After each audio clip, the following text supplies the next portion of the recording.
Mesdames et messieurs, bienvenue dans cette nouvelle édition de journal sur notre chaîne d'information préférée. L'information nous suit partout dans le monde, alors si vous êtes nouveau, abonnez-vous et activez aussi votre cloche de notification pour ne plus rien manquer. Alors qu'il fait l'objet de soupçons, suite aux allégations de découverte d'un charnier dans le cercle de Niono largement diffusé sur les réseaux sociaux, l'état-major de l'armée malienne s'est porté totalement en faux contre ces allégations dans un communiqué.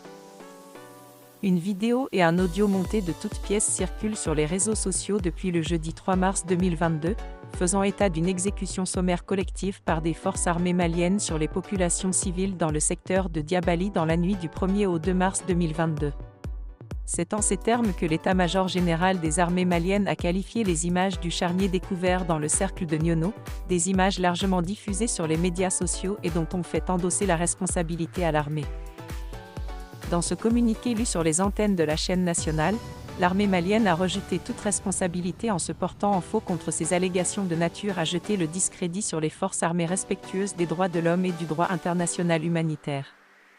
En niant toute responsabilité des FAMAS dans ces allégations, selon lesquelles les militaires se seraient rendus responsables d'une tuerie sur des populations civiles dans la zone de Niono sous l'emprise des groupes armés terroristes, l'état-major a qualifié ces images de désinformation. Les forces armées maliennes ne sauraient être responsables d'une telle abjection et ces informations constituent de la désinformation, selon la hiérarchie militaire. Pour elle, la mission première des forces armées maliennes demeure la protection des personnes et des biens. Cet acte ne constitue, en aucune manière, le mode opératoire de nos forces, se défend le chef d'état-major général de l'armée dans ce communiqué, qui annonce par ailleurs qu'une enquête est déjà ouverte pour situer les responsabilités et identifier le lieu du crime.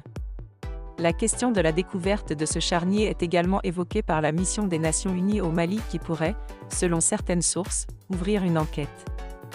Les images horribles partagées sur les médias sociaux montrent les corps des dizaines de personnes calcinées avec les mains liées dans le dos.